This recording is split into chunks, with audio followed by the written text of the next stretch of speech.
guys, this is Tammy, and I've been working on some tutorials. I'm trying to give you a more in-depth visual of how we put together the projects. This one is the Valentines mug that we selected for this month.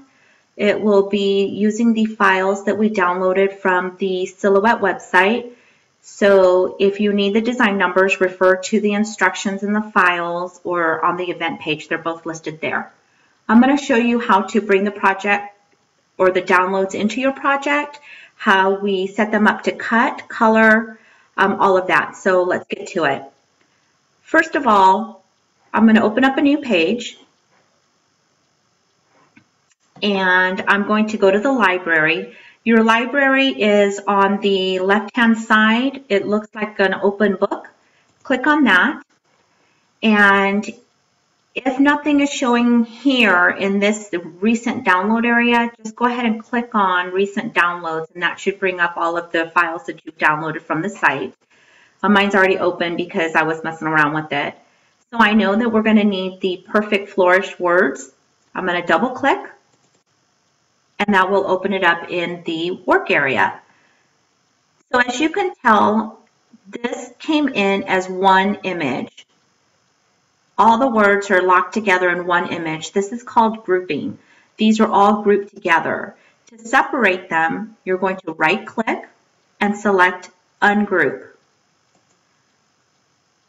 Now all of these are individual images. So Mrs., Mr., all of these are individual images now. And I'm sorry if my cursor is a little off. The first video I did today, the cursor was off by like ½ an inch. So I'm going to try to go a little slower and hopefully it will be where it needs to be. So I've separated these images. I know I'm not going to need the us and the miss, so I'm going to highlight those. And by highlighting, I'm just going to draw a box by clicking and holding down my left mouse button and dragging it all the way across what I want to select. And then I just simply need to hit delete. And there we go. So now all of these images are individual, like I said, and these are what we're going to use. The other file that we're going to use is the Valentine's photo prop. So go back to your library, find it. If you know the title, you can put it in the search box. I just happen to know that it's going to be towards the bottom. When I find it, I'm going to double click, and that's going to bring it in. And again, this is all one image. One image. And I know that I need the mustache, the lips, and the heart. So I'm going to select on the image, right click, and ungroup. I'm going to click off of the page so I can select the lips. Oops. The hearts. And the mustache. And then I'm going to delete everything else.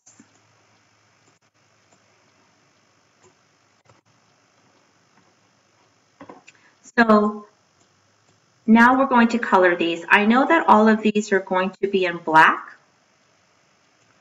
So I'm going to come up to the top right portion of the screen where the fill color window is. Click on that. That opens up my basic options.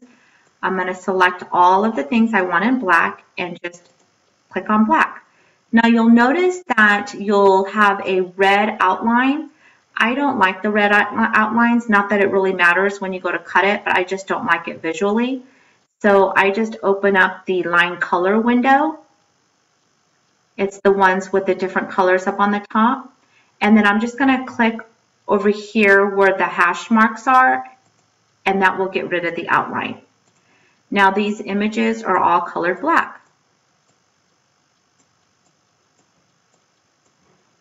So let me move over to my heart and my lips.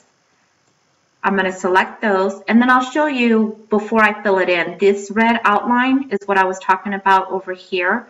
I'm still in the line color window. If I click on this hash marks, it's going to take those away. There's no more color, but that's okay because my image is still selected. I'm going to go to my fill window and I'm going to select red. Now the colors that you color when you're doing like a vinyl project or a cardstock project or something like that, it really doesn't matter because the colors are determined by the vinyl. So don't worry about it. If you want to make them purple, you can make them purple. It really doesn't matter. So now I have all my images.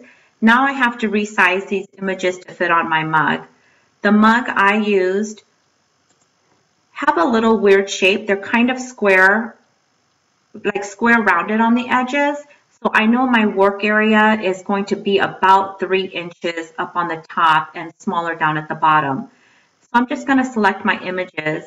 And if you go over to the sizing window, the scale window, and you click on that, you'll get all of these options here. And this is where you can size your images to a specific dimension. If you know that you want a width a certain, the wideness a certain width and the height a certain width, and you don't want to lock the aspects, you can uncheck the lock aspect box. But I know that I want them proportioned. So when I do that, if I change the size here, like I'm going to make this 2 inches wide, it will automatically adjust here so that everything is proportionate. You can also drag, see how the cursor changes from just a pointed arrow to a double-sided black arrow. Drag a corner and you can adjust your sizing this way. If you want to make it taller, you can grab one of the side on the top or the bottom, the little boxes, and drag them, and you can adjust your sizing that way. Or grab off to the side and it'll make it wider or narrow. But I want these to be proportionate, so I'm either going to drag from the corners or I'm going to put in my dimensions here. So for time's sake, I've already adjusted all of my sizes. I've made this one 2.5 by 1.5 high, and I've made them so that they pretty much match. I've lined up all of my black because I'm going to cut it in one strip of black vinyl, and then I'm going to line up my red on the other side because I'm going to cut that in one strip of vinyl, but I'm going to do it on the same mat. So I'm going to get it as close to the edge as I can.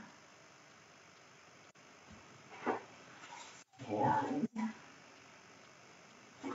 I'm actually going to lay them side by side because my vinyl is wider. I'm just using scrap vinyls for these projects. So there we go. I'm going to cut these in red and these in black, and then I will show you how I line them up on the mat when I get ready to cut them. So I'm going to go to my cut setting over here. It's the second to the last icon. I'm going to do standard cut because I'm just going to cut everything at once. All of these have the thick red borders, so I know that these are all the places that I wanted to cut. I'm going to select on the vinyl. Now I already did a test cut to make sure that my vinyl was going to cut appropriately, so I'm good. These settings worked for me. Make sure you do a test cut to make sure that you're not going to send all of these to your cutter and then waste all this vinyl. Just do a quick test cut. Make sure you're going to get a good clean cut, and then you can adjust these if need be. And I think I'm going to bring this down just a little bit because it's a little close to the edge. Now when you highlight those and you use your arrows buttons on your keypad, they will move them just a little bit. So there we go. That's going to work for me. Okay, so now I'm going to get ready to send all these to my cutter. So hold on just one sec. Okay, so now I'm ready to send it to my cutter. I've already got everything all selected. I've got my mat loaded into the cutter and hitting send.